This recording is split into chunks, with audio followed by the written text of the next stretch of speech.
أعوذ بالله من الشيطان الرجيم. بسم الله الرحمن الرحيم. الحمد لله رب العالمين، وصلى الله وسلم على نبينا Muhammad wa ala alihi wa ashabihi ajma'in, wa ba'du. Baada ya kumshukuru Mwenyezi Mungu Subhanahu wa Ta'ala, pamoja na kumtakia rehema na amani mtume wetu Muhammad sallallahu alaihi wasallam, ama leo nitagusia baadhi ya mambo ambayo yanatakiwa mwenye kumuomba Mwenyezi Mungu Subhanahu wa Ta'ala kwa dua. Yule ambaye mwenye kumuomba Mwenyezi Mungu Subhanahu wa Ta'ala dua, anatakiwa mambo hayo ayashike. Kuna mambo ambayo mwenye kuomba dua anatakiwa ayashike, lakini yapo mambo ambayo mwenye kuomba dua anatakiwa ajitenge nayo. Wakati tutakapokuwa tukielezea mambo ambayo mwenye kuomba dua anatakiwa ayashike, basi humo pia tutayaona yale ambayo mwenye kuomba dua hatakiwi kuwa nayo. Kwa maana katika mambo ambayo anatakiwa ayashike, kuna ukiyageuza kinyume chake, sasa utakuta kwamba mambo hayo ndio hatakiwi mtu mwenye kuomba dua kuwa nayo. Kwa hiyo kuna misingi ambayo hatakiwa mtu aishike. Wengi wamekuwa wakilalamika kwamba naomba dua, naomba sana Mungu, nasoma sana dua, nafanya sana ibada, lakini hakuna kitu. Nafanyia watu dua lakini hakuna kitu. Hasa wapi tunakosea? Wapi ambapo tunapakosea ikawa sisi tunalalamia kwamba matokeo hatuyaoni, au tukaona kwamba bado tuna hali za chini? Tunakosea wapi?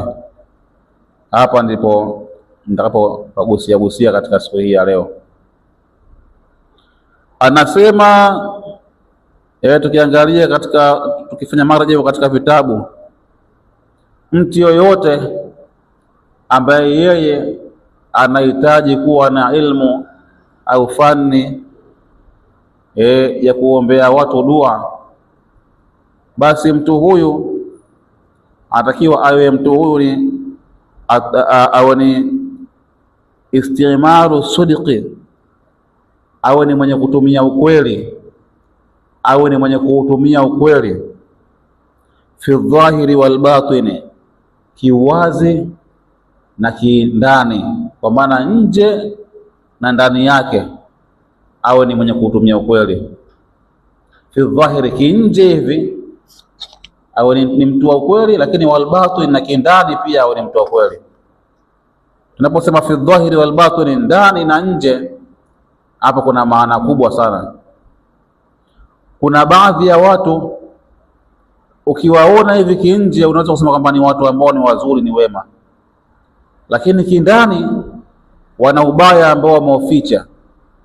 Sasa mtu yoyote ule, ili yeye aweze kuwa ni mwenye kujibiwa dua, iwe anawafanyia watu dua, iwe anafanya yeye mwenyewe dua binafsi, mtu huyu awe ni mtu ambaye yeye awe ni mkweli, asiwe ni mtu muongo. Fi dhahiri, kinje, matendo yake ya nje ambayo yanaonekana awe ni mkweli, kwa maana awe ni mwenye kumtumikia Mwenyezi Mungu, kumwabudu Mwenyezi Mungu kinje, lakini pia na kindani pia, wal batini, awe ni mtu wa kweli.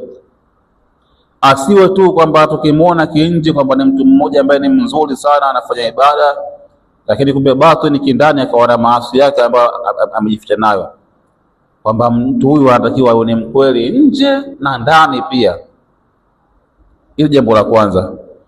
Kwa maana ukigeuza jambo hili, utakuta moja kwa moja kwamba mtu yeyote ambaye yeye mwenye kuwafanyia watu dua au mwenye kufanya dua yeye binafsi atakiwi kuwa muongo. Ndio maana yake. Sio tu mtu anafanya visomo, anafanya dua, afu wale tu ambao wanawafanyia dua anawazungumzia maneno ya uongo. Mwingine anawatisha kwa maneno ya uongo wale watu, bwana hivi, bwana iko hivi. Au mwingine anapewa sadaka akanunua mnyama, alafu anawadanganya wale watu kwamba nimenunua bwana, anakwenda kumuonesha mnyama ambaye huyo mnyama sio wa yule, anamuonesha tu kwamba huyu tayari nishanunua, kumbe ile pesa anakwenda kuitumia. Hasa hapo tayari huyo mtu amekuwa ni muongo. Sasa huyo mtu tayari hapo amekuwa ni muongo. Anatakiwa awe ni mtu ambaye ni mwenye kuutumia ukweli nje na ndani. Wal iktisabi min alhalali, jambo lingine ambalo anatakiwa kuwa nao mtu huyu, anatakiwa awe ni mwenye kuchuma chumo lake, uchumi wake huwe ni uchumi wa halali. Al-iktisabu min alhalali, uchumi huwe ni uchumi wa halali, usiwe uchumi wa haramu. Anafanya kazi zake za haramu haramu huko, anauza biashara ambazo Mwenyezi Mungu Subhanahu wa Ta'ala ameziharamisha na mtume wake Muhammad sallallahu alaihi wasallam ameziharamisha, yeye ndio zinamuingizia kipato. Kwa hiyo iktisabu yake inatakiwa iwe ni iktisabu ya halali, ajiepushe na iktisabu ya nini, ya haramu.